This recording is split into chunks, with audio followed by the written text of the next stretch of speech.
O compartilhamento de tela para você, você usa o Brave? Eu não sei usar o Windows. Espera aí, você pode partilhar à vontade, pelo menos eu di. Aqui,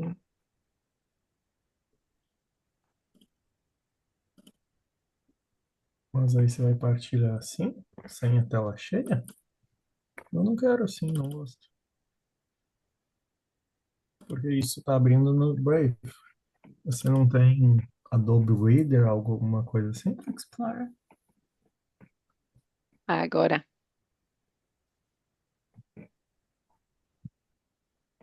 Assim eu não gosto. Eu não sei mexer. Isso não é Apple.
Jéssica, tirou o som para colocar as slides.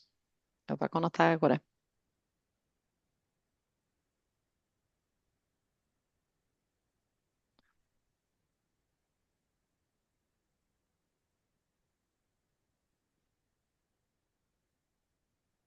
Mais uma vez, quero lembrar, para não interromper a pessoa que está a falar nesse momento, vocês podem mandar por aqui pelo chat, podem mandar perguntas.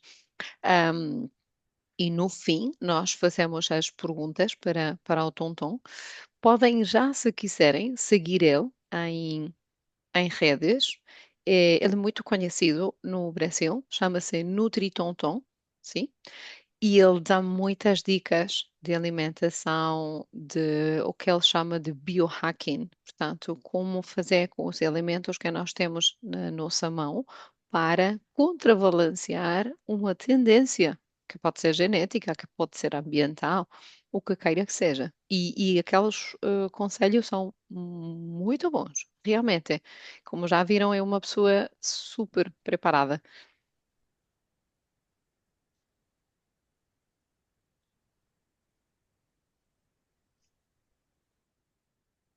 Não estamos ouvindo, não sei se é o adjetivo.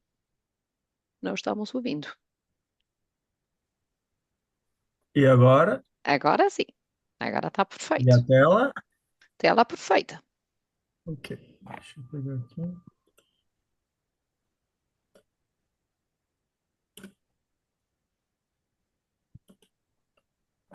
Então, eu sempre tive, eu sempre tive uma maneira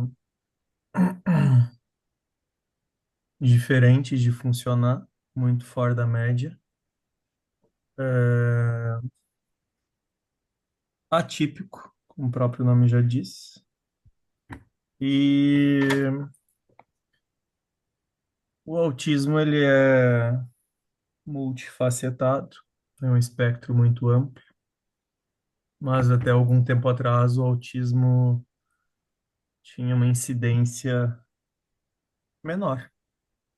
Também uma relação de diagnósticos muito mal feita, muito mal conduzida, mas de fato hoje as alterações a nível das expressões dos genes estão nascendo mais autistas, isso é um fato.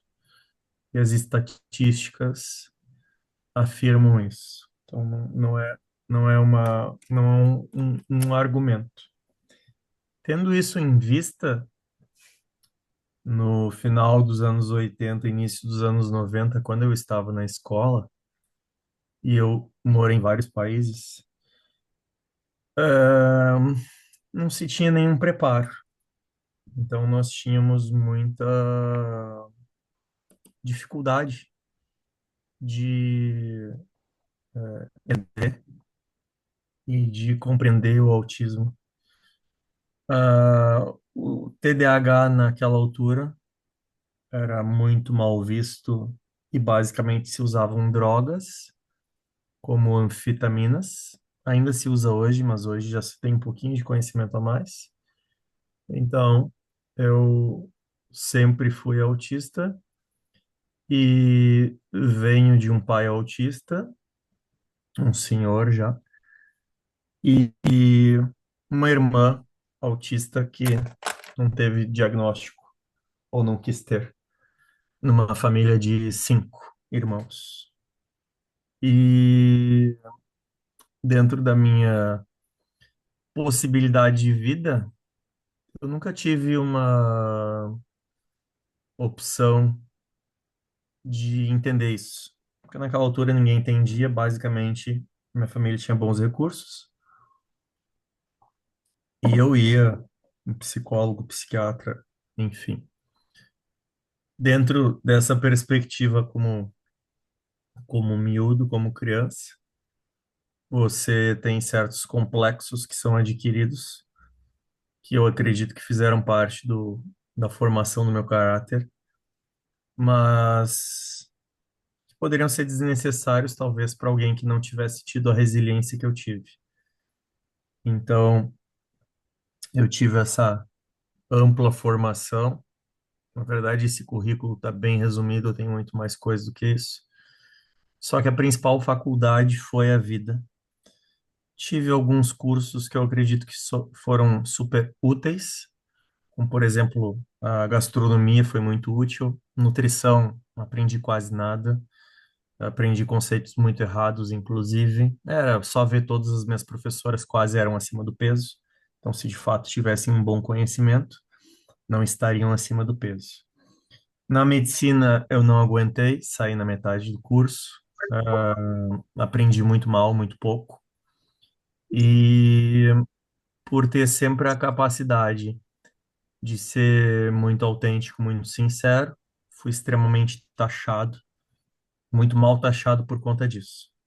As pessoas querem que nós autistas, elas querem que nós autistas nos enquadramos no mundo, o que não é sempre possível. As mulheres fazem muito masking, conseguem muitas vezes performar numa condição que as favorece na sociedade, porém desfavorece em casa. E é um dos motivos hoje que quem atende na prática clínica, como eu, que já atende mais de 50 mil pessoas, é muita gente. Eu vi que tem tanta mulher quanto homem autista. Só que existe uma dificuldade imensa no diagnóstico da mulher por conta dessa maneira que a mulher age, uma inteligência diferente do homem e de forma inconsciente de fazer o masking. Então, ela acaba mascarando esses funcionamentos que seriam muito divergentes. O transtorno espectro autista, ele tem um principal que eu sempre digo, que algumas pessoas se identificam comigo nas redes sociais, e se for somar todas as redes sociais, é mais de meio milhão de pessoas. Eu nunca quis, foi algo que simplesmente aconteceu, particularmente eu não gosto. Perguntaram agora para mim no almoço qual que era uma os meus maiores obstáculos ou dificuldades e sem sombra de dúvida é socializar. Socializo somente o necessário e de forma muito pontual.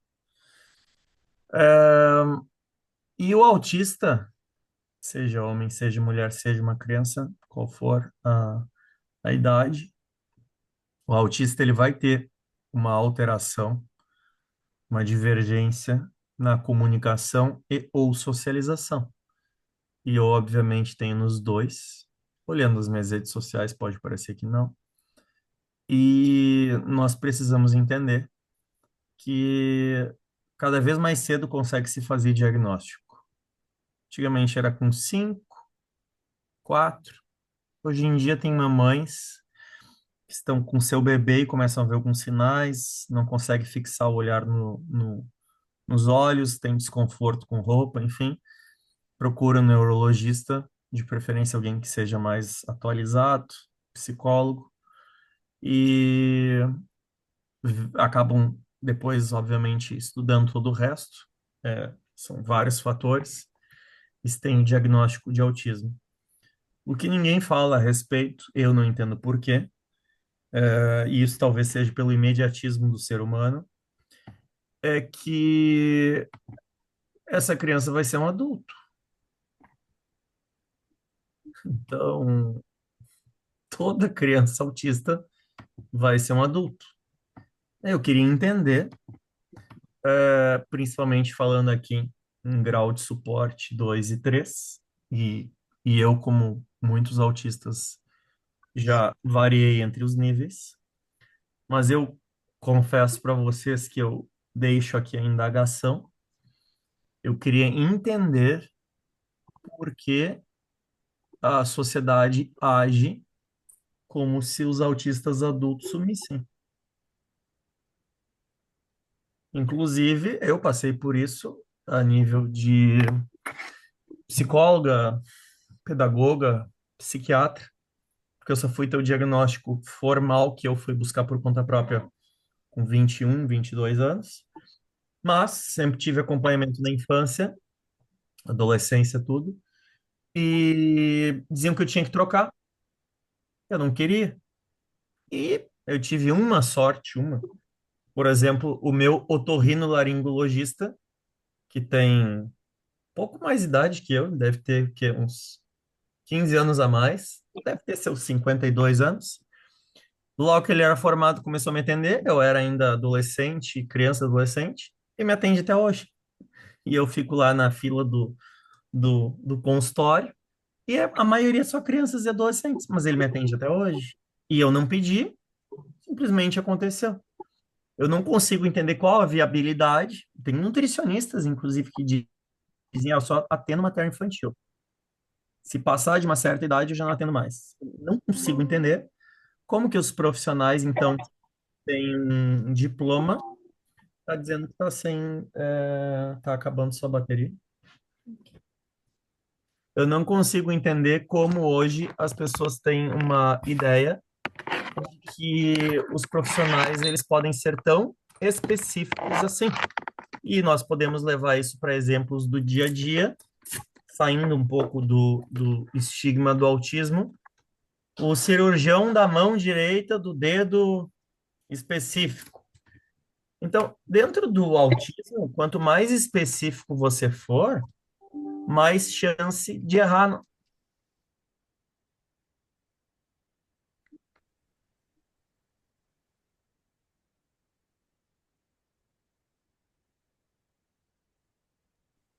Tenho a impressão que a bateria acabou. Tenho eu a impressão. Vamos fazer uma coisa. Era bom, vocês, se quiserem fazer alguma pergunta, eu estou certa que daqui a um minutinho ele vai reconectar de novo. Se tivessem alguma pergunta, comecem já a elaborar, a fazer e coloquem aqui no chat, de maneira que no fim eu possa angariar todas as perguntas e até associar, porque às vezes fazemos perguntas que vêm ser, digamos, duas que podem ser respondidas ao mesmo tempo, ou uma que é muito parecida com a outra. Portanto, comecem, se quiserem, a pensar em alguma pergunta, alguma questão que queiram colocar ao Tonton, podem deixar aqui no chat. Vou também colocar aqui no chat, agora que estou a me lembrar, o inquérito, para quem é novo, é desde o início que eu estou a pedir. É um inquérito para famílias que sentem que há muito ainda por fazer, mas que há áreas que estão mais negligenciadas que outras, para ver se eventualmente nós podemos relançar outro tipo de formações com estes profissionais e outros. Sim, portanto, pode ser muito interessante para nós ter essa informação do inquérito. Eu vou colocar aqui agora já no chat, tá bem? Mas é perfeitamente voluntário, esta não é obrigação para ninguém. Sim? Só uma maneira de ter mais informação. Sim? Deixa-me ver. Um segundinho só. Hum. Ela talvez até seja boa altura para quem quiser ir dar uma casinha de banho, alguma coisa assim, né? É um xixizito que eu chamo eu. Pode ser um momentinho Quem de quiser aproveitar. tem licença. Casa de banho, se ajusta um bocadinho. Pode ser uma boa altura, efetivamente. De todos os modos, como eu vou para o sound. Então, prosseguindo, o autismo, dentro da perspectiva, então, do meu caso, que eu sou autista, eu vejo que existe uma grande dificuldade de enxergar que o autista vai ficar adulto e ele vai continuar de forma, obviamente, diferente, mas com dificuldades também relacionadas à comunicação, socialização e afins.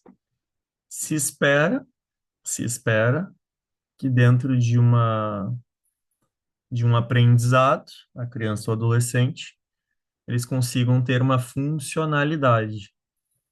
E aí, no caso, quando a gente fala de autista nível um, de suporte, de alta funcionalidade, por exemplo, muitos casos são desenvolvidos ao longo da vida. E, de fato, alguns são desde cedo. Inclusive, dentro das variantes dentro do espectro, quando o autista tem superdotação, ele muitas vezes pode nem saber ou ter esses sinais até uma certa idade ou até um grau de exposição. Foi o que aconteceu comigo. Sempre, sempre fui o último aluno da turma, sempre. Nunca, nenhuma das turmas que eu já estive, fui o primeiro. Sempre fui o último. E eu lembro uma vez uma história que me marcou muito, que eu sempre tive a pior nota. E sim, a escola era muito boa, o que também dificultava. Mas eu só fui ter uma nota, e tô falando de todas as disciplinas, baixa, quando uma colega que foi diagnosticada com um tumor no cérebro começou a ter notas piores. E depois, a partir das notas dela, descobriram que ela de fato tinha um tumor no cérebro. Então, isso quando as pessoas dizem que é muito fácil ser autista se você nasce inteligente ou superdotado, não, nem um pouco. É, e várias coisas básicas eu não sei. No meu dia a dia eu prefiro falar inglês, porque eu não sei o português tão bem. Eu gravo, fixo e memorizo, e por isso consigo falar aparentemente muito bem, mas eu não sei os tempos, as conjugações, os acentos, nem nada disso. Não sei. Matemática, eu consigo fazer cálculos com a própria calculadora ou de cabeça, mas eu não sei fazer nada no papel e não sei por que que algo é assim ou algo não é. Então, se gravam padrões. E dentro do autismo, uma das coisas que se deixa de lado, não sei por quê, é a capacidade que nós temos de resiliência, porque se coloca o autista dentro de uma bolha, esperando que ele vá fazer algum milagre. Se ele está dentro da bolha, ele tem a limitação que está dentro da bolha. Então, na minha perspectiva, obviamente, cada caso é um caso, e não existe aqui um fato, e muito menos um argumento, é simplesmente uma experiência. O autista precisa ter uma dose de proteção e uma dose de exposição. Se for é, sempre protegido pela mãe, como eu fui, e viver nessa bolha, sempre que as coisas saírem fora do planejado, ele vai ter uma atitude muito, mas muito diferente do que os neurotípicos. E nessas diferenças podem se ter agressividade ou simplesmente se isolar, ficar sem falar, entre outros sintomas. E tem alguns filmes que reportam sobre autismo, algumas séries. Atypical, é uma série interessante. Aquela outra do que faz o médico, já não acho tão, mas acho válido pelo ponto dos efeitos que toca. E filmes também tem alguns, mas especificamente que me marcou muito, e óbvio, não é a proposta do filme ser sobre autismo, mas tem um filme de ação, eu acho que o filme é de 2017 ou 18, chama The Accountant, traduzindo seria o contabilista, o contador, com Ben Affleck. É um filme, por sinal é um péssimo ator, mas naquele filme ele está bem razoável. E é um filme, então, sobre dois irmãos autistas, um deles autista, o outro não, o pai militar e a mãe abandona a família. Eu atendi inúmeros casos, já que o pai ou a mãe não conseguem lidar com o autismo, infelizmente isso acontece, é uma realidade que precisa ser falada. E ou algum dos dois acaba sendo mais ausente, como justificativos, eu preciso trabalhar por conta das terapias, enfim. E não se tem uma comunicação aberta sobre, porque parece que não existe um enfrentamento sobre falar sobre a condição. Inclusive, volta e meia eu recebo mensagens no Instagram sobre mamães com seus filhos com 17, 18 anos perguntando se elas acham que eu acho que elas deveriam falar que o filho é autista. E eu, da minha forma autista de ser, algumas acham que é grosseria. Curiosamente, as que acham que é grosseria que tem filho autista não consigo entender como elas acham.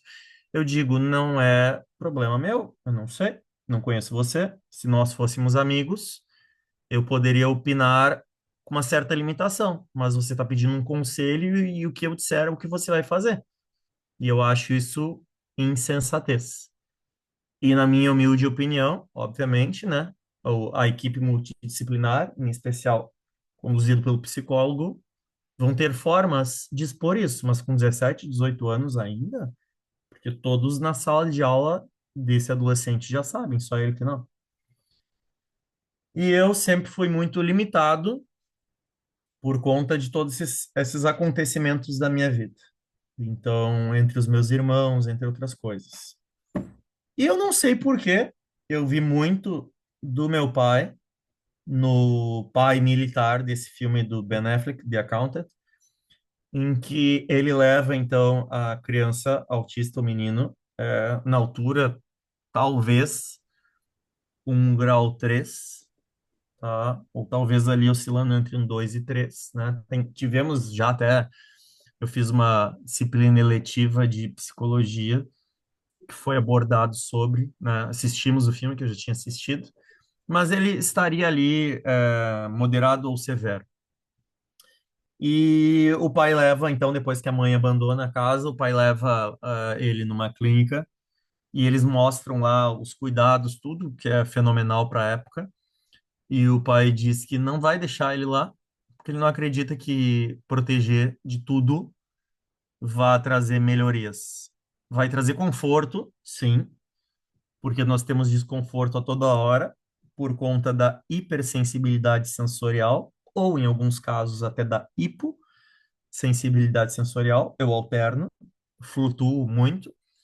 É, E aí ele foi exposto a estresse. E curiosamente isso aconteceu comigo também. Então meu pai me colocava na luta, colocava no basquete, e fazia tudo. E eu fui acompanhando e vendo o que funcionou, o que não funcionou.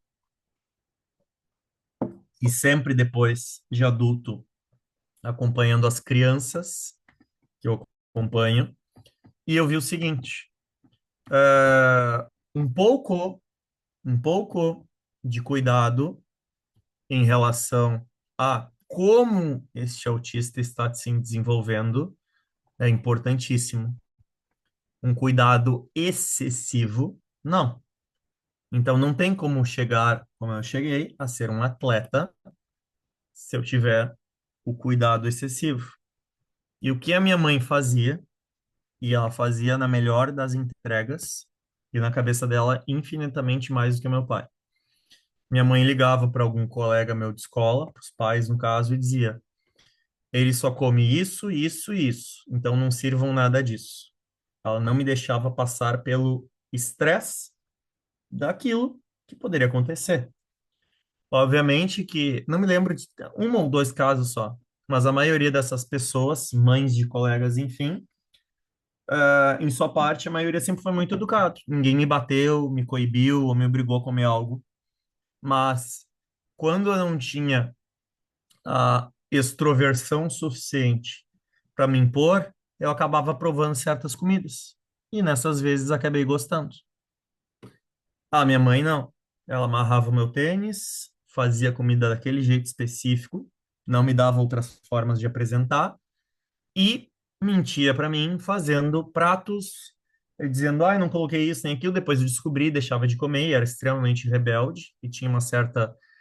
Não era agressivo com ela, mas quebrava as coisas, enfim, por falta disso. E aí meu pai, que infelizmente era bem ausente, quando estava presente, ele dizia, não, ele tem que ir lá jogar, se sujar, etc. E curiosamente, isso está muito relacionado à prevalência do autismo, por quê? 6 meses antes da concepção, o que os pais fazem vai afetar diretamente a expressão genética. Os genes não mudam, a expressão do gene muda.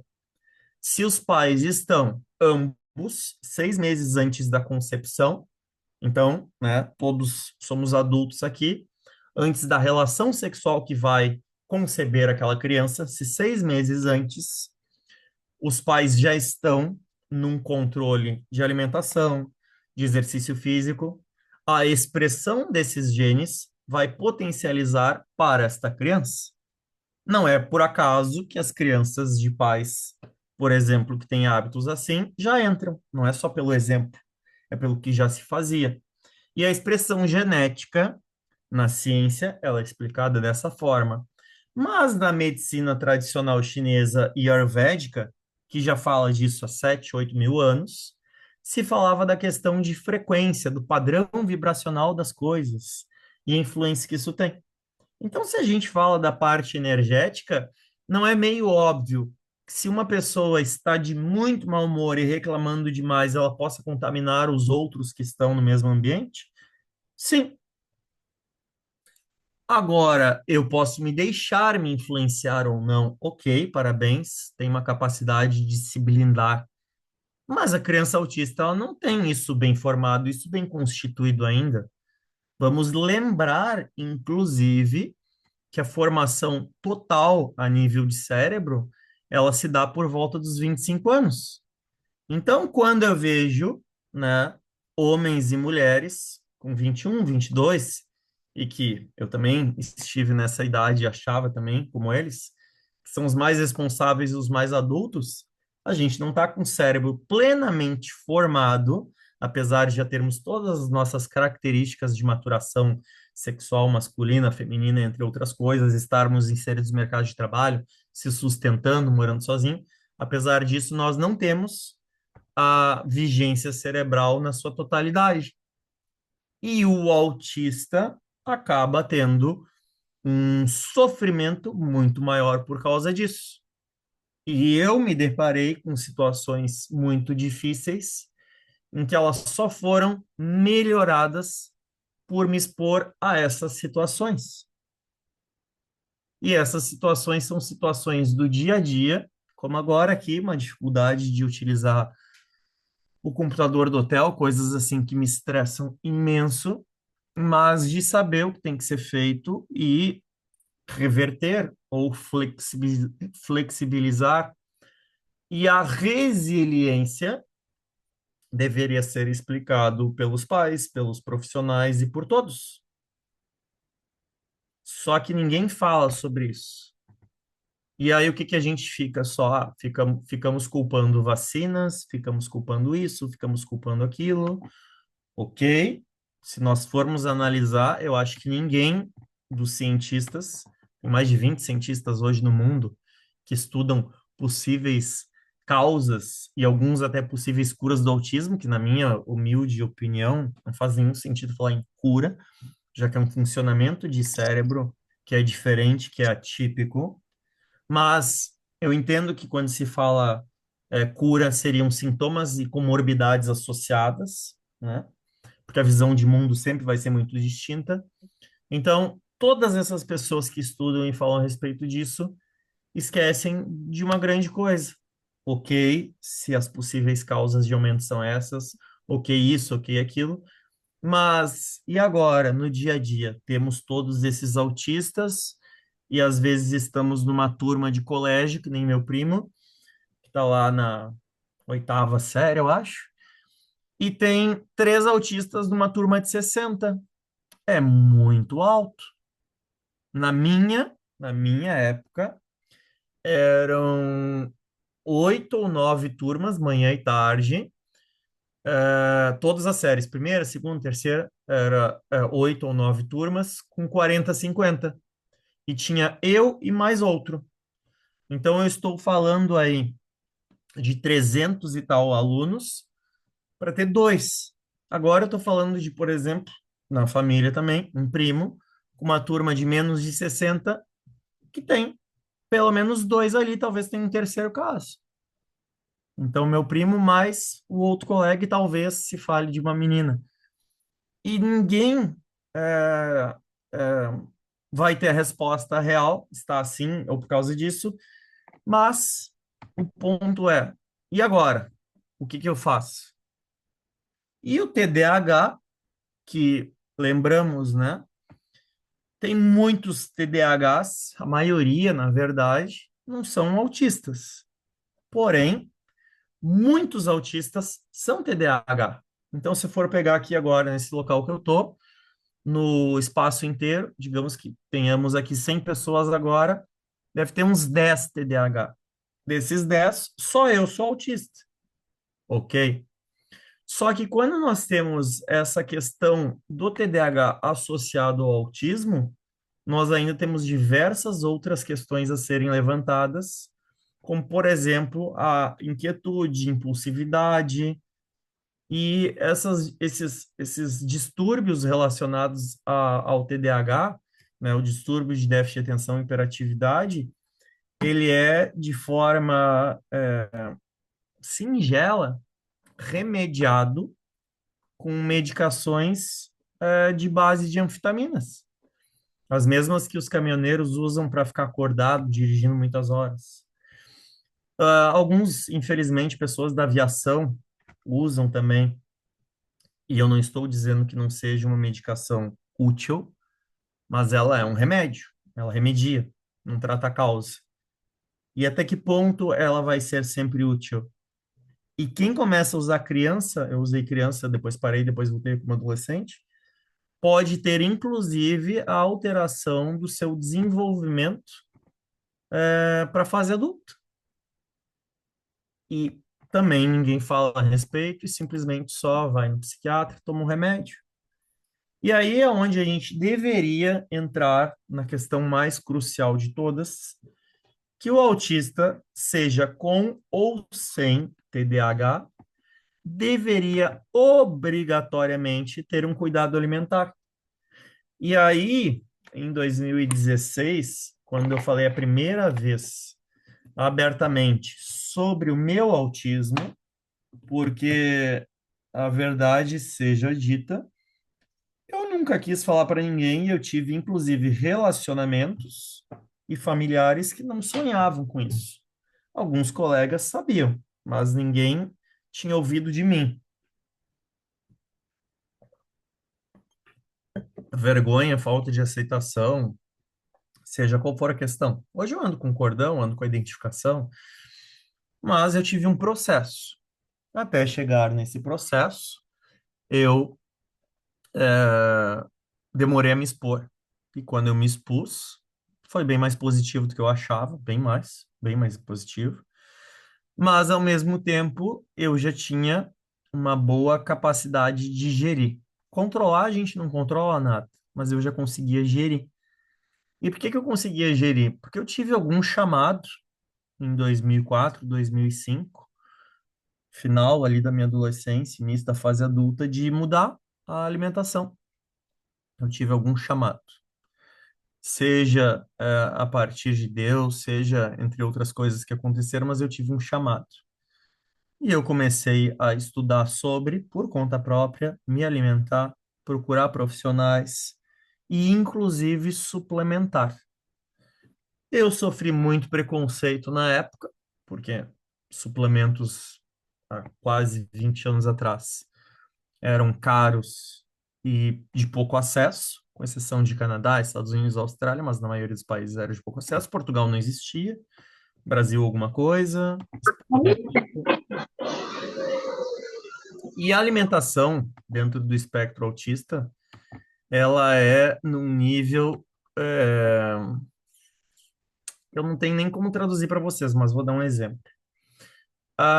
O autista ele tem a questão da sensibilidade, o hipo, o hiper ou flutua. Então, sim, pode ter uma seletividade, pode ter uma recusa, pode ter uma indisciplina, mas vamos um pouco mais à frente. O cérebro, o intestino e o coração têm algo muito em comum. E esse algo muito em comum se chamam neurônios. Todo o nosso corpo é interligado e nós temos no cérebro, no coração e nos intestinos muitos neurônios, com diferentes necessidades e uso.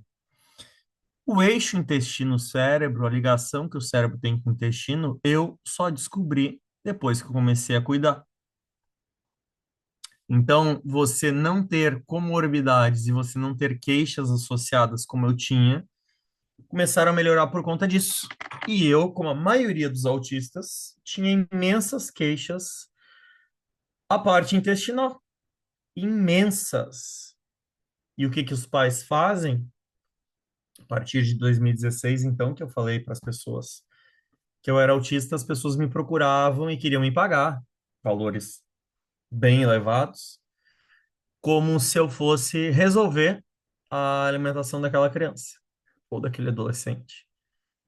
E por muitas vezes, não foram nenhuma nem duas, foram algumas. Óbvio que a minoria, mas imaginem milhares de pessoas, foram algumas, que ficavam ofendidos quando eu falava, olha, eu não vou mudar a alimentação do filho de vocês se vocês não mudarem de vocês. Não tem como. Então, uma coisa é a mãe ou o pai ter tido um cancro de tireoide, ter uma disfunção, um Hashimoto, e estar acima do peso, mas se alimenta bem e se exercita. Isso é uma coisa. Outra coisa é um pai, por exemplo, que bebe e fuma, que por mais que seja um vício, teve uma escolha, e que está acima do peso e se alimenta mal e está acima do peso e tudo na frente da criança. Não tem como. Chegou a ponto de eu chamar. Teve uma vez que foi quase, até o papagaio quase foi, porque foi pai, mãe, irmãos, tio e avós. Os avós estragavam muito essa criança em especial. E eu falei, ó, o seguinte, a partir de agora, todos vocês vão se alimentar dessa forma. Cada um vai comer o que acha que tem que comer, cada um vai comer as quantidades que acha que tem que comer, mas vocês vão comer alimentos desse grupo aqui. Vocês vão, então, consumir tudo isso aqui e vão evitar isso aqui. Processado, refinado, gordura vegetal hidrogenada, entre outras coisas. Nossa, mas por que eu falei? Porque é impossível uma criança que é extremamente seletiva passar a aceitar estes alimentos saudáveis se vê todo mundo comendo o contrário. Não tem como. Então, isso se aplica a tudo na vida. E aí, a criança que não é autista, o irmão que não é autista, que é muito comum, acaba sofrendo até mais que o próprio autista, porque daí o que que acontece? Não, levei lá no Tonton, fui na nutricionista do Tonton, no médico, investi um dinheirão.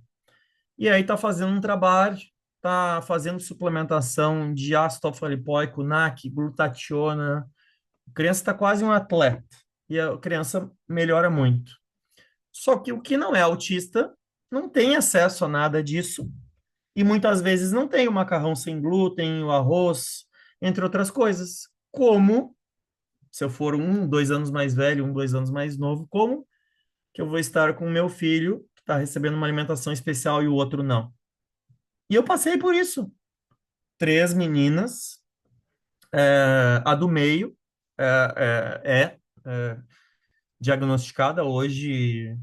A do meio vai ser adulta, a mais velha já é, e a mais nova ainda é criança. Mas quando eu comecei a atender, as três eram crianças, muito tempo lá atrás. A do meio passou a sofrer bullying e apanhar das outras duas irmãs, porque ela tinha uma alimentação toda especial, tomava whey protein, entre outras coisas. Como que fica a cabeça das outras duas crianças? Então, tornaram que essa criança do meio era especial. Todos somos especiais. Agora, por que que a criança que está no espectro autista precisa ser tratada como um super-herói especificamente? Não faz sentido. Então, se existe uma crença em relação àquela criança que ela é menos que qualquer coisa, eu acho ótimo isso. Aquele filme do menininho que faz uma deformidade no rosto, esqueci o nome agora, aborda muito essa temática, né? Que Eu mostra ali. acho que o filme é Wonder. Exato, obrigado. É um filme bem recente, deve ter 4, 5 anos. E é um filme que aborda essa temática bem adulta dele, com os amigos dele, com a nova amizade dele, com o que deixa de ser, a relação dos pais e o aprendizado que isso tem. E a gente deveria utilizar isso para o nosso dia a dia, mas por algum motivo a gente não usa.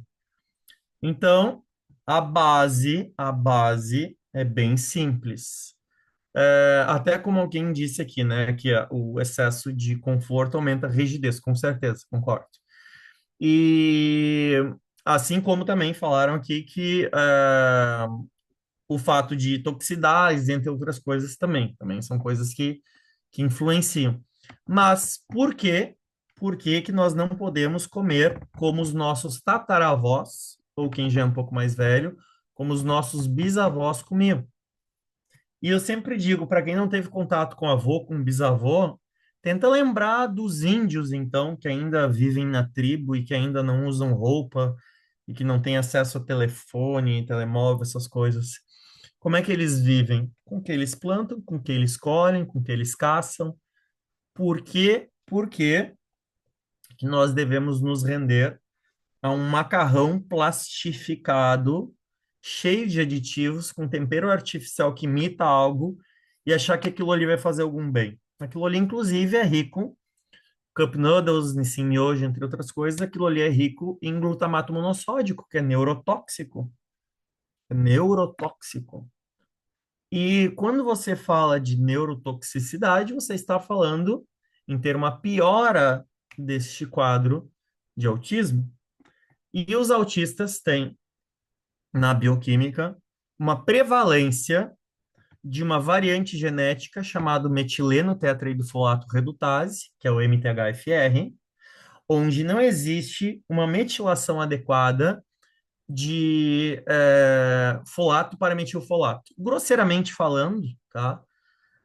Imaginem que existe uma vitamina chamada B9, também conhecida como folato, que você não consegue fazer um processo adequado dela para ela virar o que ela precisa, que é a forma ativa, e por conta desse processo não acontecer, coisas no seu corpo vão aparecer, como, por exemplo, um aumento de uma proteína chamada homocisteína, e a homocisteína elevada tem neurotoxicidade, aumenta risco cardiovascular, entre várias outras coisas.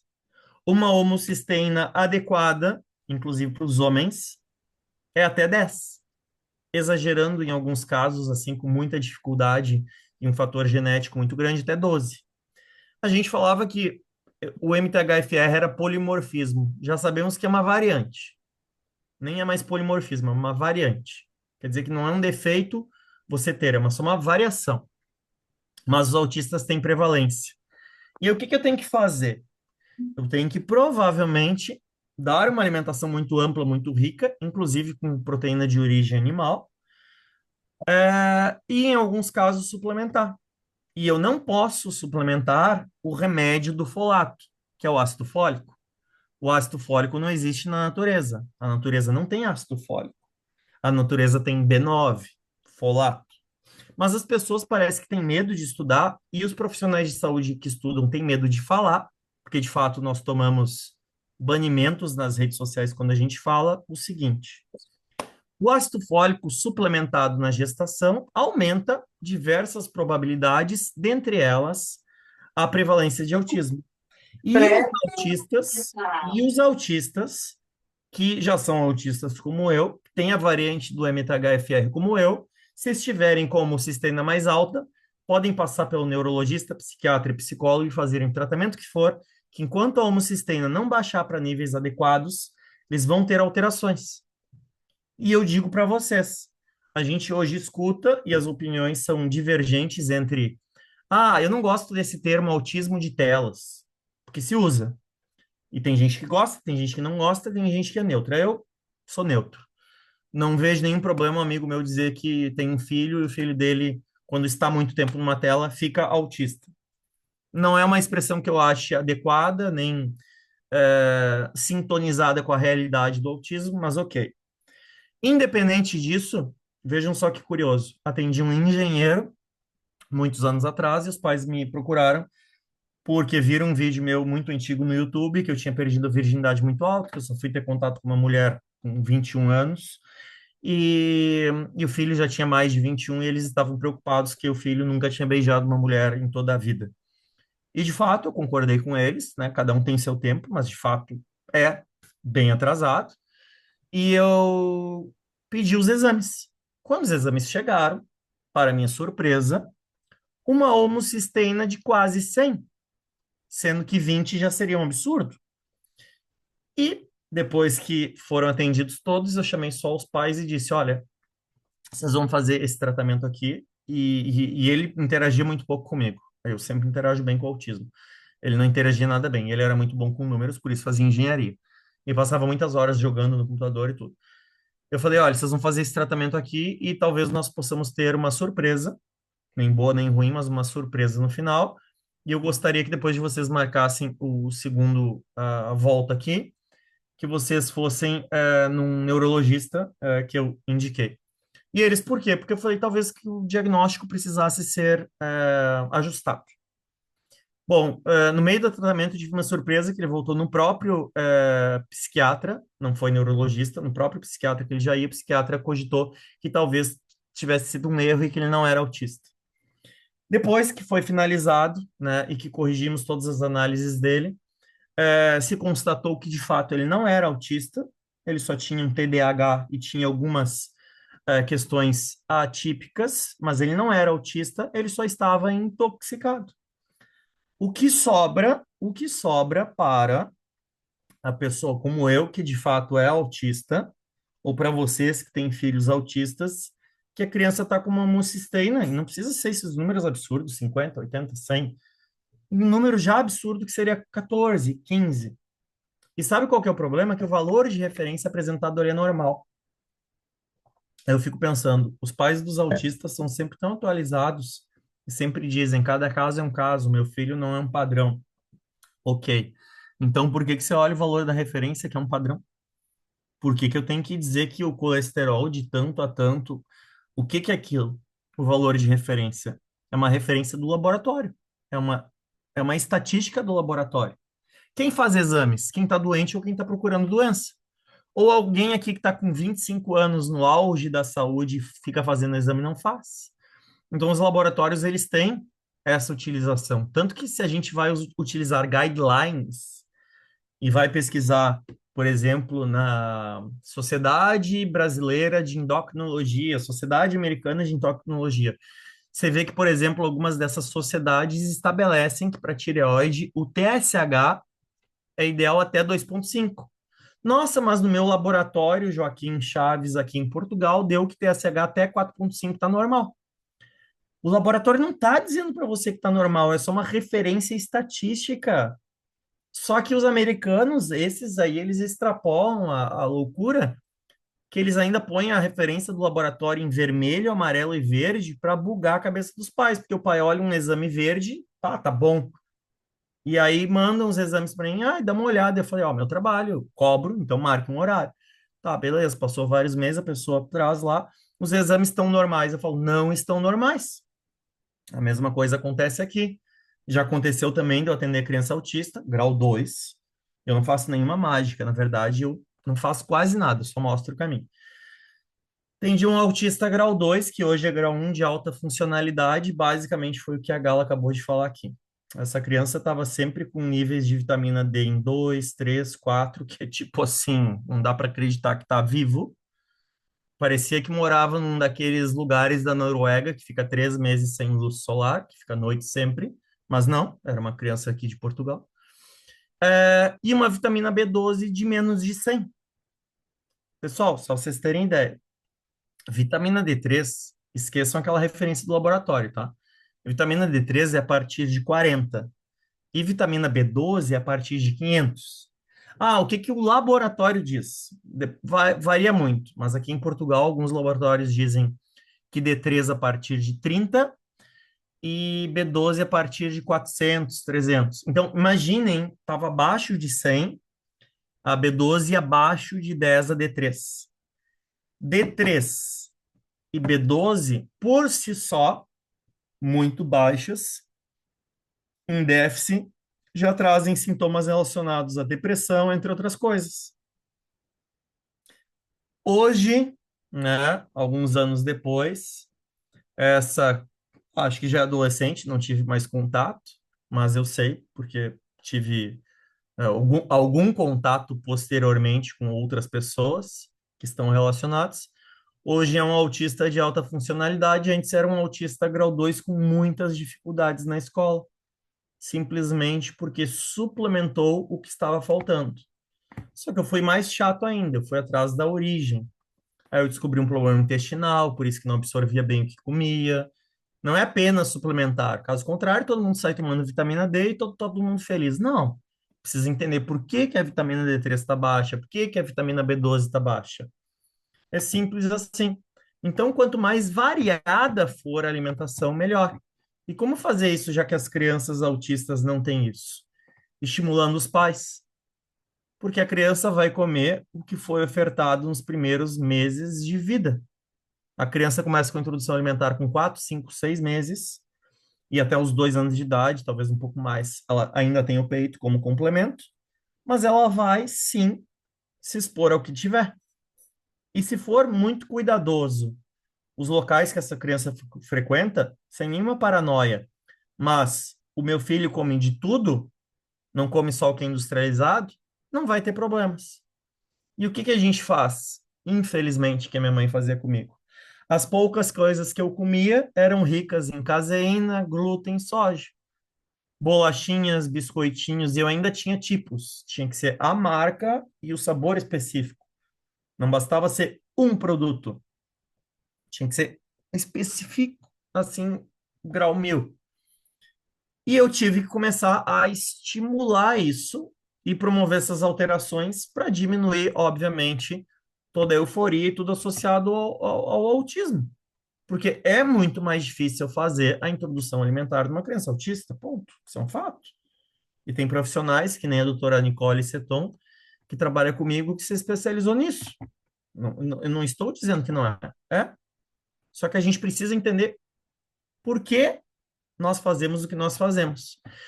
E é aí que eu entro no biohacking. O que é o biohacking? De forma bem grosseira. Hackear a biologia. Melhorar a visão, sem uma cirurgia. Ganhar mais músculo, sem anabolizante. Perder mais gordura, sem canetinhas milagrosas. Isso é biohacking. É você fazer você mesmo, do it yourself, o máximo de performance dentro do que você tem de ferramentas. E nós temos muitas. Dentre essas ferramentas, que faz uma coisa assim genial na minha prática clínica com autistas, são os óleos essenciais.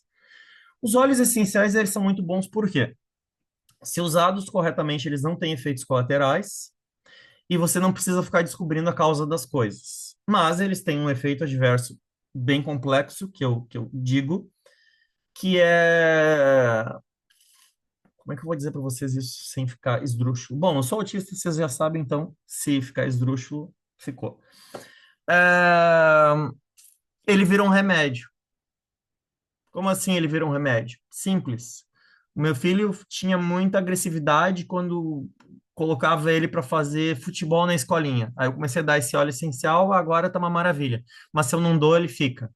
Ah, o sono era assim, mas aí eu dou óleo de lavanda francesa e agora o sono tá ótimo. Mas aí fomos viajar, eu esqueci, ele ficou, tá. Aí eu chego para a pessoa e digo, você não entendeu ainda o que você fez? Você trocou remédio por óleo essencial. O que é maravilhoso, o que é ótimo, mas você não está indo ainda dentro da causa.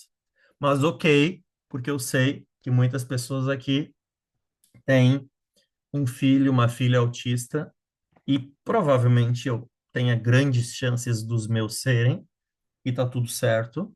Acho que até vai ser mais fácil para mim. É, mas eu vejo a seguinte forma: se, se os pais, principalmente os pais neurotípicos que têm um filho atípico, não tem outra coisa para fazer, vai de óleo essencial. É um ótimo recurso. Mas, por favor, busquem, com o passar do tempo, tentar descobrir as causas daquilo, quais são os gatilhos. E, de resto, é só vantagem. O remédio, você começa com uma dose e vai aumentando. É raro a criança autista com TDAH começar um remédio e começar a diminuir. Ah, eu comecei com o respirador numa dose baixa, fui diminuindo, hoje não uso mais. É raro. A tendência é manter ou subir, infelizmente. Os óleos essenciais, eles são o contrário, porque eles têm um efeito sempre e eles atuam em todas as células do nosso corpo sempre, e a gente tem muito mais contato com eles do que remédio. A gente tem contato com óleo essencial em torno de 10 mil anos, mas que tem datas e, de fato, comprovações 8, 7 mil anos, mas em torno de 10 mil que a gente convive com substâncias que produzem óleos essenciais. E no Egito Antigo se usava, na Bíblia tem diversas situações. E os óleos essenciais, então, com a medida de uso, geralmente a gente precisa menos. Então, já é uma grande vantagem. Não é a solução, mas já ajuda muito. E melhora muito intestino, imunidade, equilibrar a parte hormonal, dores, questões de dor de cabeça que muitos autistas reclamam. E você tem alguns que são mais interessantes, por exemplo, copaíba. Se fala muito do autismo e sistema endocannabinoide. Eu tenho um colega no doutorado que estuda só CBD para o autismo. Mas muitos pais têm preconceito, às vezes a religião, a igreja tem um pronunciamento e os pais são meio céticos em relação e pensam, não, isso é maconha, e não conseguem ter um entendimento do que de fato é. Mas, por exemplo, copaíba modula o sistema endocannabinoide muito bem, e ninguém fala a respeito. Ninguém fala a respeito, não sei por quê. O médico me passou o Revance para ter mais atenção que eu sou TDAH. Tipo. Sim, você poderia usar Copaíba, você poderia usar Balance, você poderia usar Peppermint, que é o hortelã-pimenta, Alecrim, que é o Rosemary, e Eucalipto. Alecrim, Eucalipto e Rosemary, desculpa, Eucalipto, hortelã-pimenta e Rosemary, que é o Alecrim. Se você inalar assim 3 vezes, uma gota de cada, você vai ter um efeito como de uma anfetamina, só que você tem um efeito colateral e óbvio que você vai ter que usar algumas vezes durante o dia. Inclusive, não se recomenda usar antes de dormir por conta do efeito estimulante que possa ter. Isso só para citar um exemplo, né? E tem marcas, e eu não sou patrocinado de nenhuma marca, mas tem marcas que nem a do Terra, que fazem versões específicas para as crianças. Aquelas versões ali, que tem aquele login mais bonitinho ali, são para criança. Então é bem diluído, porque os óleos essenciais precisam ter uma diluição. Não é sair passando uma criança de 2 anos, vai dar uma alergia de pele. Para a parte física, a gente sempre precisa entender que quando a gente fala de performance física e mental, a gente está falando às vezes de uma criança que é hipotônico, que é muito comum no autismo, que tem dificuldade de coordenação motora fina, entre outras coisas. Então, se tiver olhos que podem ajudar na minha concentração, me tirar dessa hipotonia, ter mais capacidade muscular, mobilidade e também melhorar desempenho mental, é o melhor dos dois mundos. E, por exemplo, um óleo que ajuda nos dois lados é o hortelã-pimenta, e que é um óleo muito barato que dura muito tempo. Mas ninguém faz, não sei por quê. Atividade física. O que eu posso dizer para vocês, né? Indo para o nosso encerramento aqui, o que eu posso dizer para vocês, quando eu tiver um filho autista, uma das coisas que eu vou fazer é incentivar esportes. Vou ver quais esportes, obviamente, que ele que ela vão se adequar mais, vão gostar mais, enfim. Não que eles vão ser melhores, que vão gostar mais. E vou estimular, e se quiserem competir no desporto, ótimo. Porque o autista vai ter, em menor ou maior grau, algum hiperfoco, e esse hiperfoco precisa ser direcionado. Não adianta, e eu passei por isso e passo por isso com várias crianças que eu atendo, não adianta eu chegar e dizer, não, não vai ter hiperfoco. Vai ter. A gente só precisa ver se esse hiperfoco está afetando o sono, o desempenho escolar, os meus afetavam, eu ficava só naquilo. Eu não sei se vocês vão concordar, cada um vai ter uma prática, uma vivência, mas se eu fosse citar um hiperfoco em meninos, autistas, crianças, dinossauro é uma coisa muito comum. Muito. Tô vendo vocês balançarem a cabeça aí. É muito comum. É impressionante. Tinha que ter a reunião dos meninos autistas que gostam de dinossauro, porque eles iam dar aula para o mundo. Porque, sério, as crianças chegavam para mim, elas falavam, tio Tonton, você sabe tal coisa? Eu falei, não sei, falavam do período. Eu não, eu um pouquinho, eu quase entrei no dinossauro quando era criança, mas aquela época não tinha Google, eu já nasci com internet, mas a gente usava cadeia, onde, e a gente usava muita coisa em livro, enciclopédia Barça, essas coisas. Então não era que nem agora. Agora pega um tablet, um joguinho de dinossauro que já ensina tudo e a criança grava tudo. Então, esse é um exemplo. Aí eu pergunto para vocês: o menino que tem hiperfoco em dinossauro, que é tudo. É a roupa do dinossauro, é o tema do dinossauro, quer assistir Jurassic Park no cinema, a lancheira do dinossauro, ok. Qual a aplicabilidade disso para o mundo real e para a escola, a não ser que venha a ser um paleontólogo? Então, vocês entendem como é menos aplicável, por exemplo, que um outro ter um hiperfoco em matemática? Porque daí matemática eu vou para ciências da computação, é mais amplo. Então, eu sempre digo que o hiperfoco ele precisa ser direcionado. Perguntaram esses dias qual que é o meu hiperfoco, é a minha mulher que está aqui na foto. Falaram que é o meu hiperfoco, é um desafio diário, né? Porque ela não é autista, então ela está tendo um desafio de conviver com alguém que é, e eu tô tendo um desafio ela é extremamente geniosa, então não é uma coisa fácil, mas a parte boa é que eu tenho há bastante tempo um hiperfoco nela, estudei ela, pesquisei nela, tem milhares de fotos de coisas do passado dela, que eu pesquisei, o que fez, o que não fez, e o hiperfoco ele precisa ter algum sentido no dia a dia. Senão a pessoa simplesmente é tido, infelizmente, como um maluco. E se de fato você que tem um filho, um aluno, um menino, por exemplo, que está com hiperfoco em dinossauro, conversem com os pais se isso já perdura por muitos e muitos anos, para incentivarem novas atividades, porque daqui a pouco descobre uma que muda. Eu consegui, não foi eu especificamente, mas eu quis apresentar e os pais me permitiram. E eu tenho um hiperfoco muito antigo, que é Fórmula 1, carros, mas em especial Fórmula 1. E eu tive três crianças autistas já, duas delas estavam na questão dos dinossauros e que hoje é Fórmula 1. E claro que também é bem restrito o que entra se ficar só nisso, só que se ficou 5 anos num, 3 no outro, daqui a pouco tá no outro, você se torna um adulto, né, que conseguiu ter várias áreas que você ama, por exemplo. Então, é muito interessante que a gente tenha isso. Eu já atendi hiperfoco em animais marinhos e selvagens. Eu já atendi um menino hiperfocado em pinguins. Pinguins. E parece que até tem um filme, ele me contou na época sobre isso. De alguma criança autista. Pesquisem no chat ChatGPT que deve aparecer o nome.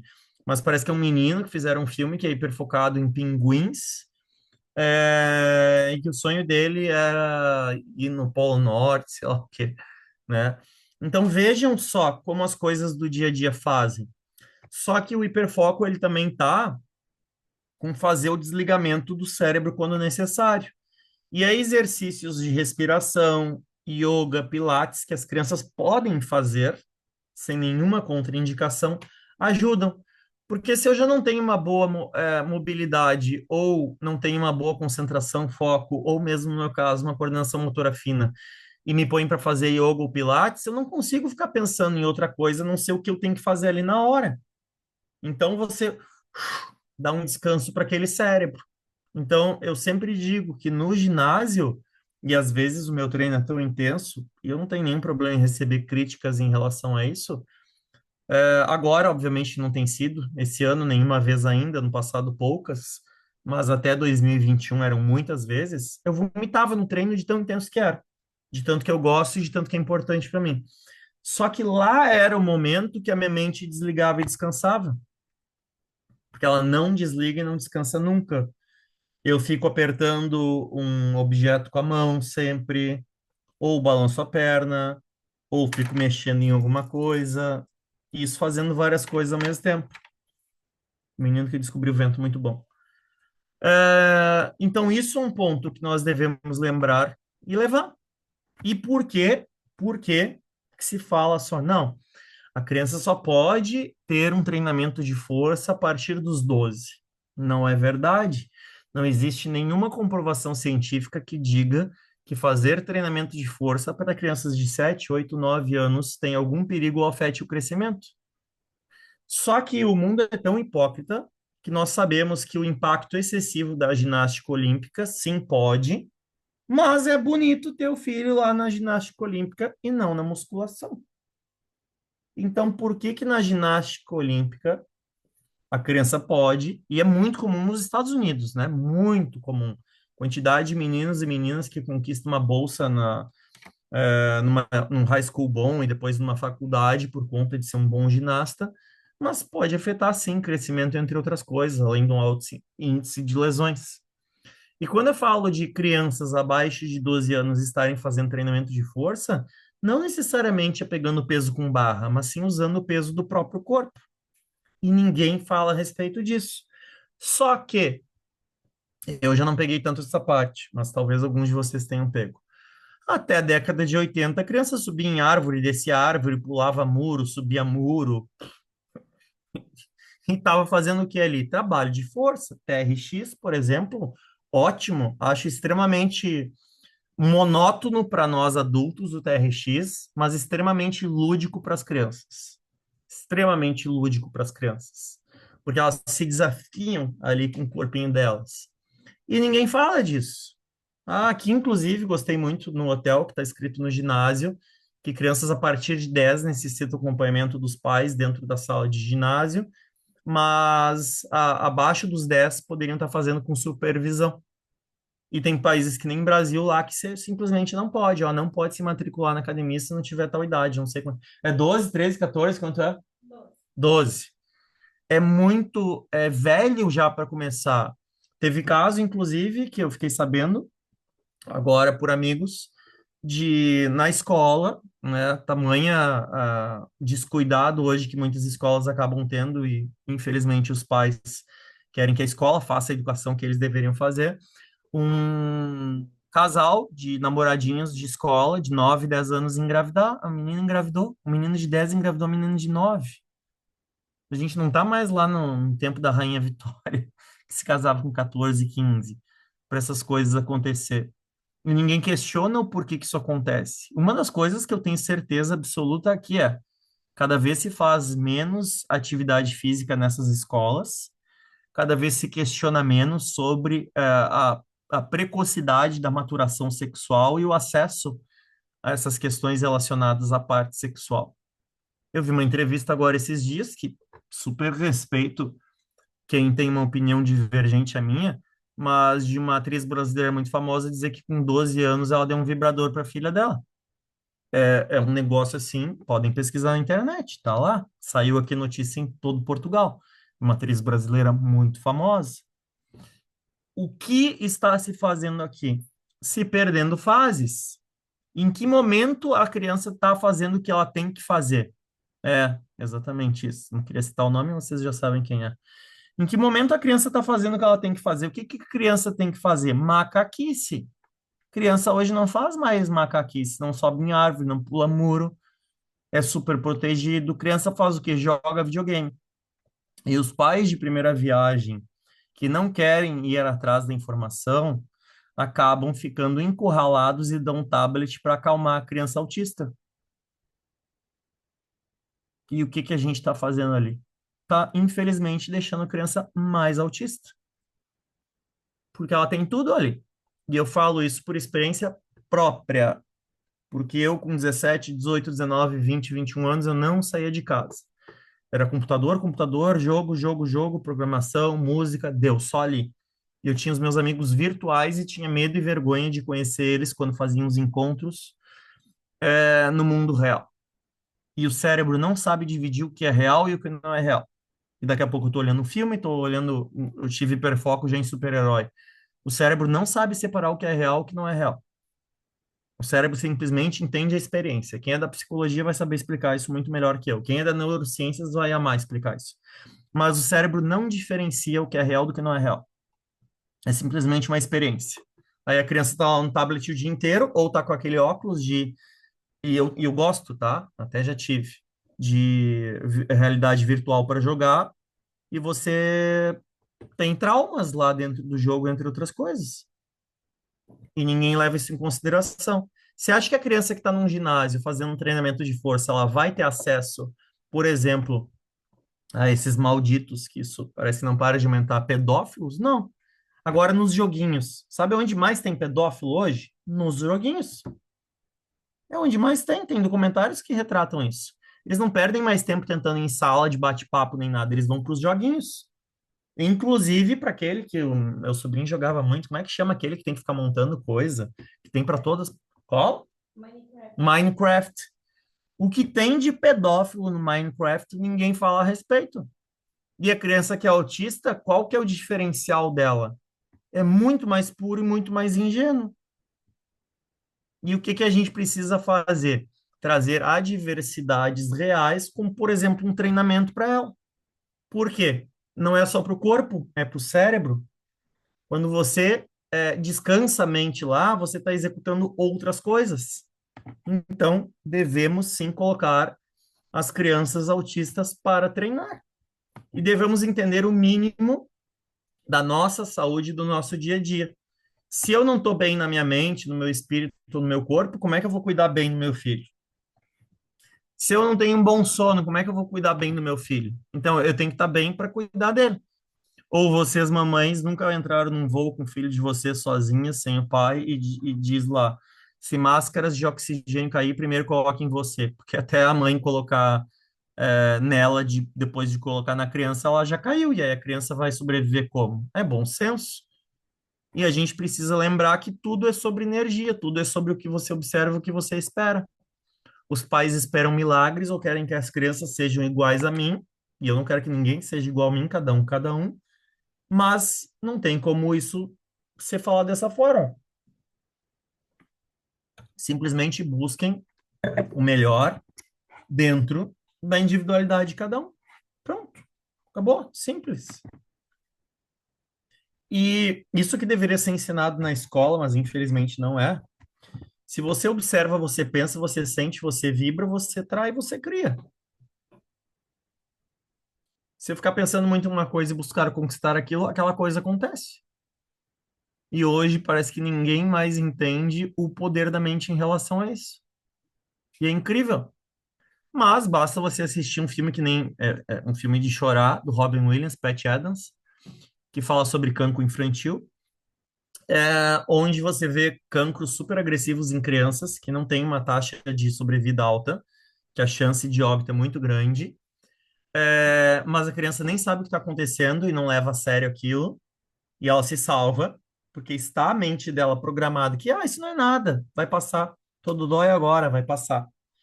E às vezes você pega casos absurdos de um adulto com cancro de pele em estágio inicial, que não tem chance de dar ruim.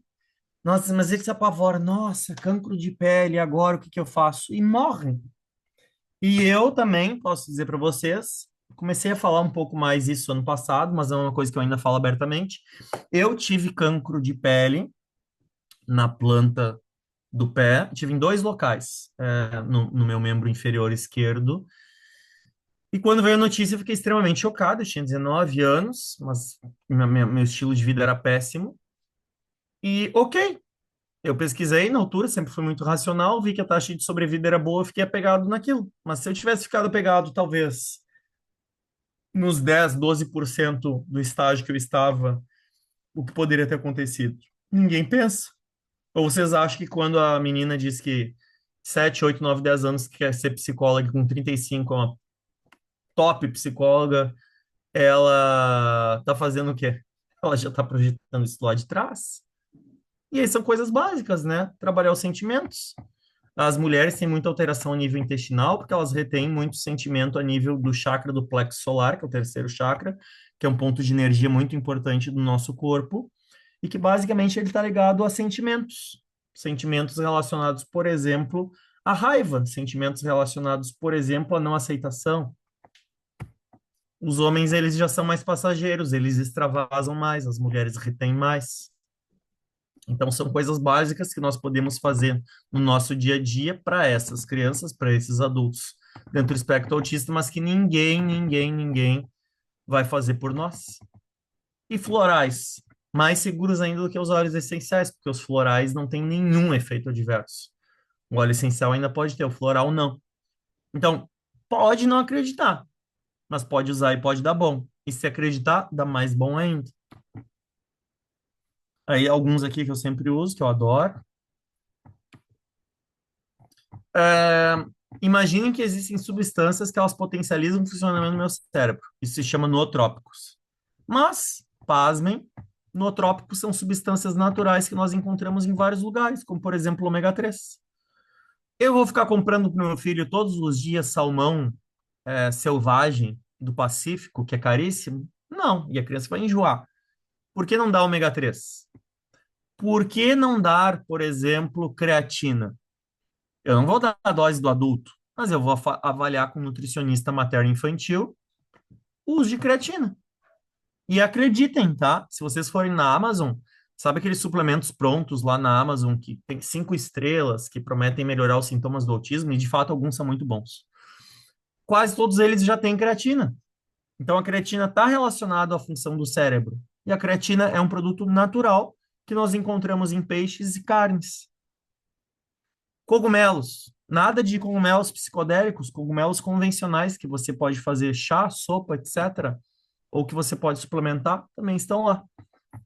Bom, para quem tem alguém no espectro autista, principalmente pai, mãe, educador, alguma coisa, eu tenho grosseiramente falando, um produto digital que chama Meu Primeiro Nootrópico. Só escanear o QR Code aqui, mas tá lá nos meus stories lá no Insta, @NutriTonton também.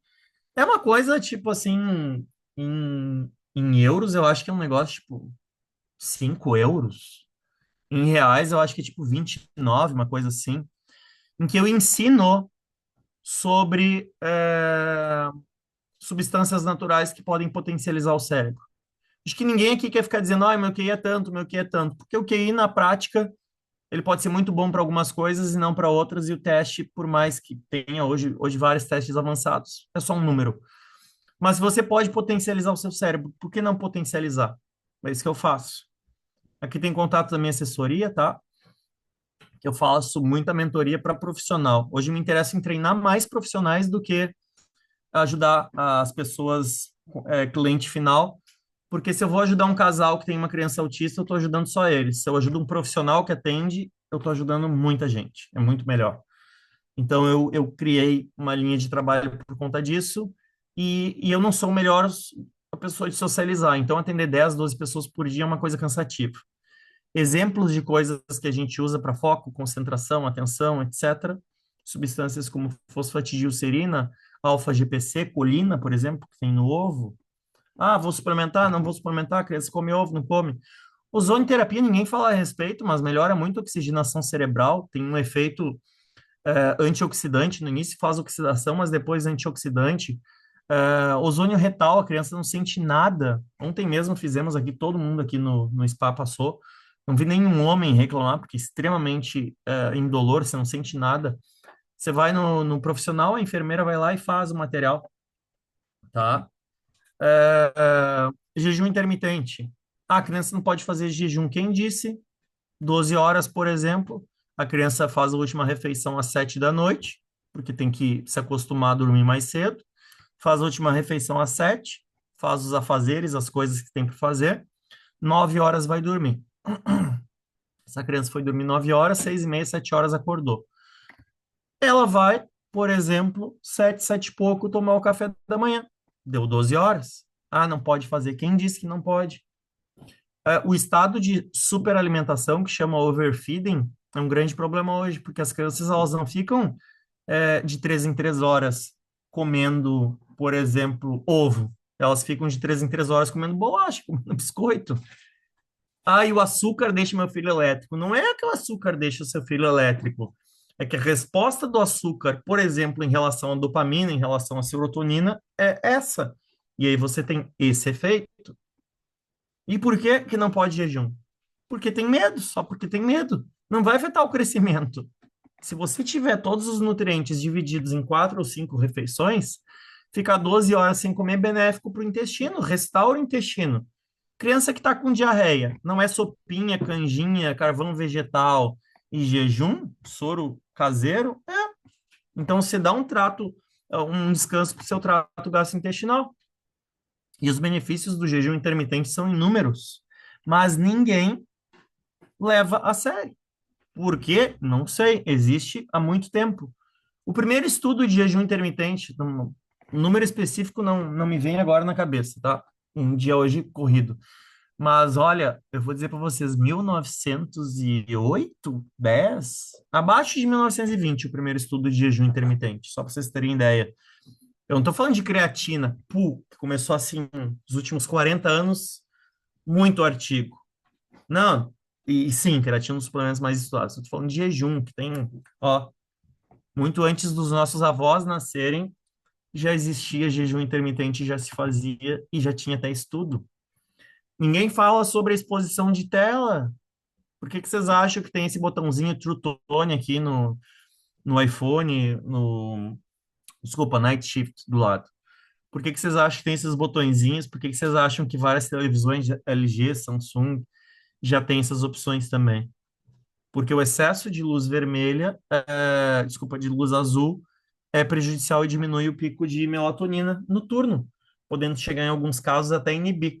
A criança que não produz melatonina, além de ficar hiperestimulada, ela não vai ter um sono reparador.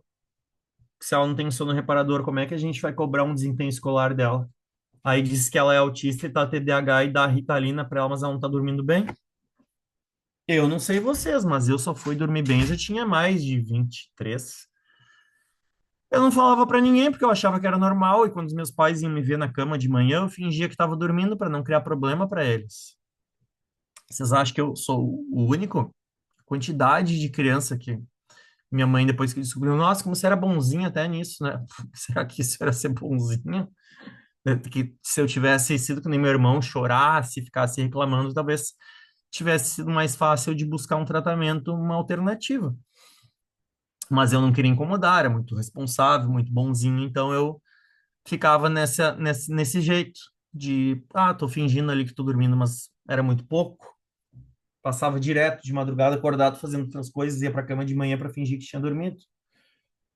Ou o filho usa melatonina para dormir. Ótimo. Se existe indicação, é um hormônio, tem que ter indicação.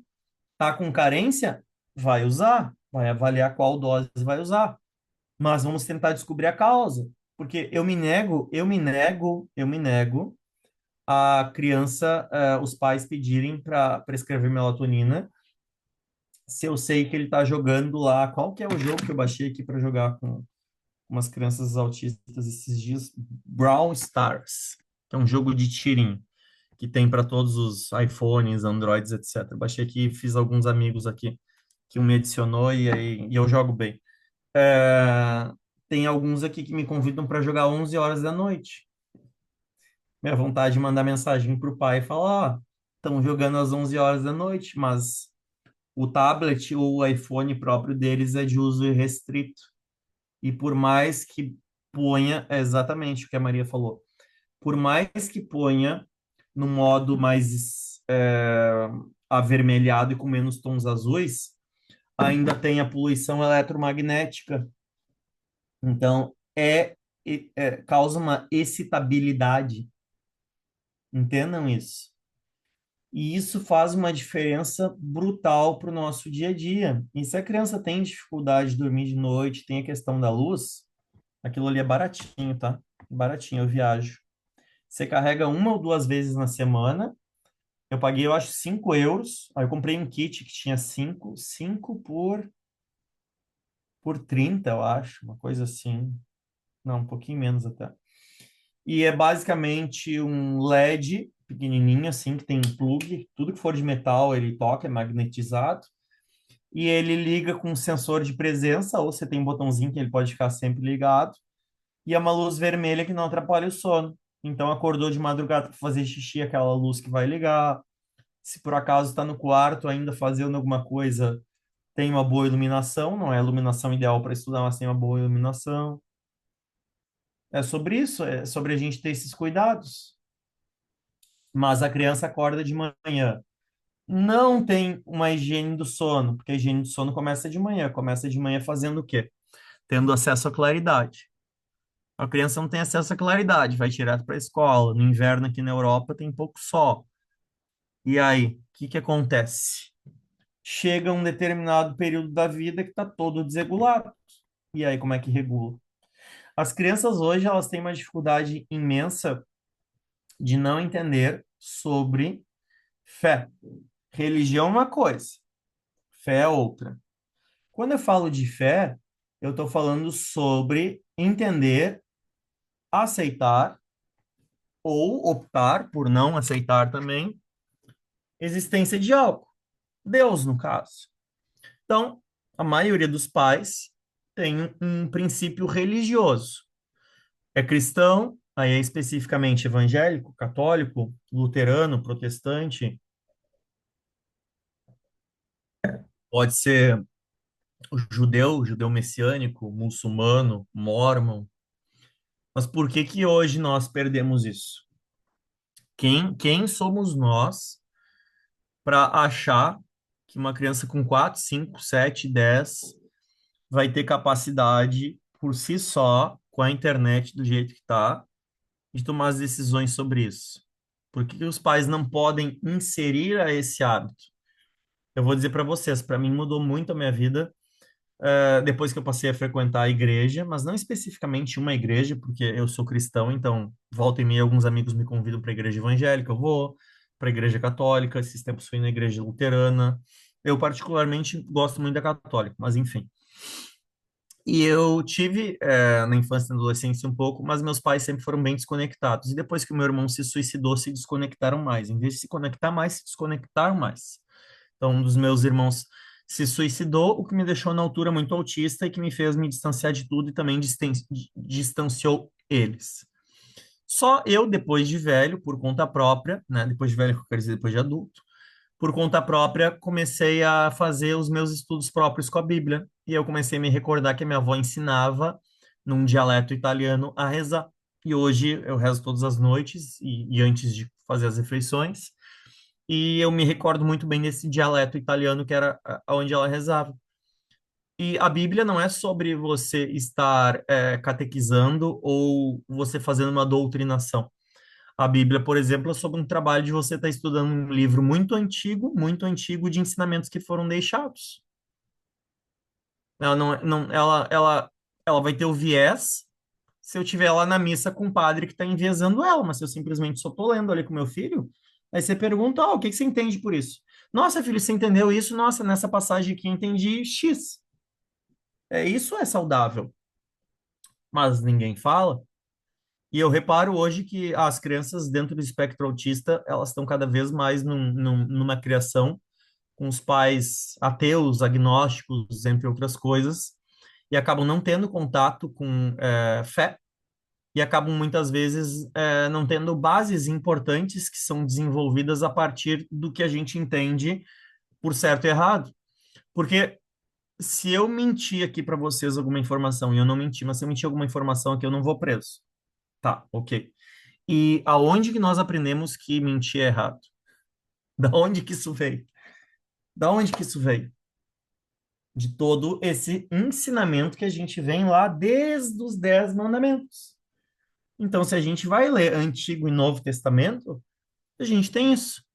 Assim como nas religiões dos judeus, né? Aí você tem o Torá, aí nos muçulmanos, esqueci agora o nome do livro deles, daqui a pouco me recordo. É, e você tem um aprendizado muito grande com isso e consegue fazer o seu discernimento também. Então, a base aqui é fé, não religião, aprendizado, não doutrina.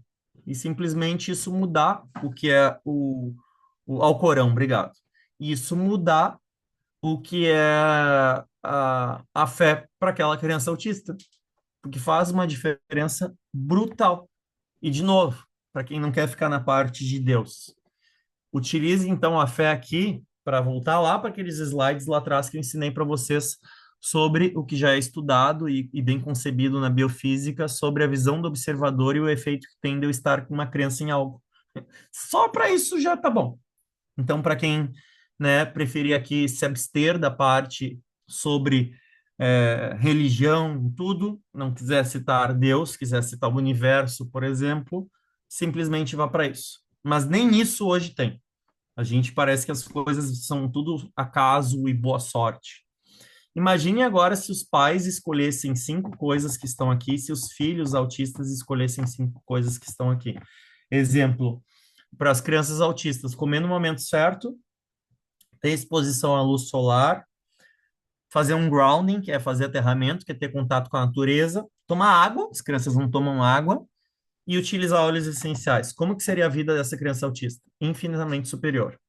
E os pais, se começassem a fazer musculação, em vez de trabalhar sentados, tivessem uma mesa para trabalhar em pé, fossem fazer exames de sangue e fizessem terapia com mais frequência, seriam 10 mil vezes melhores pais. Mas hoje nós somos todos autossuficientes, todos nós somos seres quase que perfeitos e tá tudo certo. E é isso aí. E se meu filho tem problema, eu levo no médico, ele dá um remédio, e deu. Aí não tem o que fazer. E aí a gente está cada vez mais com autistas disfuncionais. Isso que eu sempre deixo, tá? Mas como eu sei que ninguém de vocês ainda acessou o primeiro QR Code que eu deixei lá, acessou, vocês podem ter acessado, mas vocês não estão incluídos no curso ainda. Para quem faz aquele primeiro curso e gosta muito, nesse aqui eu ensino sobre neurohacking, que aí eu ensino até sobre psilocimbina. Então, existe hoje, tá, diversas vertentes de neurociências onde a gente utiliza, não do LSD, mas sim de trufas, o small, né, como é que traduz? Subdoses, deixa eu botar uma maneira melhor, doses homeopáticas de substâncias que poderiam ser consideradas alucinógenos, psicodélicas, para TDAH, autismo, entre outras coisas. E eu confesso para vocês que já é uma coisa que eu utilizo há quase 5 anos e que eu não abro mais mão. É um diferencial muito grande. E aí eu falo de azul de metileno, psilocimbina, juba de leão, cogumelos, entre outras coisas. Que as pessoas hoje acham que Ritalina, Venvance, tá 10, não tem problema, mas a psilocimbina é problemático. Só vocês terem ideia, tá? Encerramos já. Vocês podem fazer perguntas aí, tá o meu contato. Mas se eu hoje falasse abertamente num grande canal de YouTube, num podcast para muitas pessoas sobre autismo, e eu falasse, não tenho ainda, né? Vou ter. Ah, eu tenho um filho autista e eu dou psilocibina, que é uma substância similar ao LSD, para o meu filho todos os dias. Ia aparecer lá, sei lá, conselho tutelar, sei lá o que que ia aparecer na minha casa, iam dar um jeito. Agora, se você falar, o meu filho usa paroxetina, usa Ritalina, usa... Aí tá tudo bem. O que que muda aqui? Basicamente, uma coisa. O interesse comercial do governo e das indústrias farmacêuticas de ter aquele remédio circulando e aquele remédio tratar sintomas só. E por isso que cada vez mais, né, os psicólogos, por exemplo, precisam crescer, precisam se destacar, porque enquanto existir uma psiquiatria cartesiana, como existe ainda, que é um sintoma, um remédio, a gente precisa conquistar esse espaço. Eu consegui, com muito sacrifício, conquistar esse espaço inicialmente na parte de treinamento, depois na parte de gastronomia, depois na parte de nutrição, e atualmente na voz do biohacking, levando o biohacking para todos os lugares, como estou apresentando aqui para vocês hoje, eu posso dizer, não tenho medo de ter a voz e falar sobre algo, e lembrem, não existe uma verdade absoluta e não existe nenhum tratamento que seja 100% eficaz ou 100% nocivo. E se eu não entendo nada sobre uma substância que as pessoas pegam, por exemplo, e falam sobre cloro no autismo, e elas acham que eu estou falando do cloro de piscina, por exemplo, e aí vem casos de inserir na região perianal da criança uma solução com cloro e dizer que vai curar o autismo, blá blá blá, tipo assim, umas viagens absurdas, mas não estudam sobre os protocolos que foram criados de doses homeopáticas de cloro, um cloro específico, é óbvio, que não vem ao caso aqui entrar na especificidade, que eu não quero dar ideias, mas para fazer ajustes a nível de possíveis parasitas e outras substâncias que podem proliferar nesses intestinos e que poderiam trazer mais sintomas, ninguém fala a respeito. E por sinal, eu comigo fez pessimamente mal e não tenho boa experiência e não gosto, mas não digo absurdo, etc. Tudo que está dentro de uma questão científica, seja científica comprovada, seja científica prática, e que não está prejudicando aquela criança, aquele adulto autista, é válido.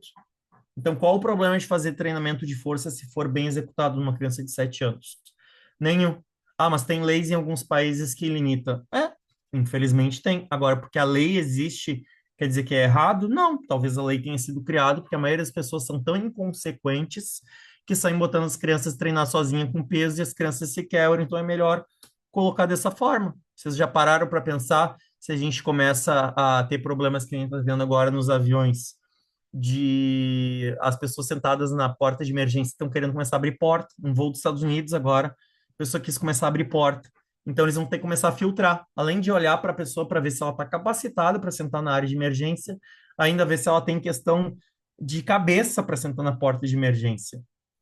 Não tem isso ainda, né? Mas pelo visto a gente vai ter, porque se vocês forem botar no Google, nesse último um ano, nos últimos 365 dias, a quantidade de gente que tentou abrir a porta no avião lá no alto de emergência, né, e que acaba com tudo, não sobra nada, nem ninguém, é absurdo. Então lembrem sempre, a lei, a regra, a criação das coisas, ela muitas vezes é de forma não específica, assim como não existe estudo mostrando que que pular com paraquedas é mais seguro que sem, porque nenhum comitê de ética vai aprovar ter um grupo que pula com paraquedas, um grupo que pula sem paraquedas. Assim como a gente não tem como ficar testando. Quem é os pais aqui, com exceção de alguns desesperados, queriam aceitar que os seus filhos, ao invés de inalar os óleos, fossem tomar, podendo ter alterações gástricas. Só os pais que estivessem com um autismo na família muito exacerbado e que tivessem desesperados, senão eles não iam se inscrever no estudo e iam aceitar os riscos que tem de ficar inalando, desculpa, de ficar tomando por via oral o óleo essencial. E é por isso que não existem estudos hoje em crianças, em gestantes, entre outras coisas, porque esses estudos não passam. E por isso que quando as pessoas dizem, que nem eu, quando fui na nutrição para a área de materno infantil, você saiu da ciência. Eu escutei de diversos colegas isso, que quando você está na pediatria, na matéria infantil, você não está mais com ciência. E a prática clínica de ter atendido 50 mil pessoas e mostrar para vocês, ó, com 50 mil pessoas funcionou assim.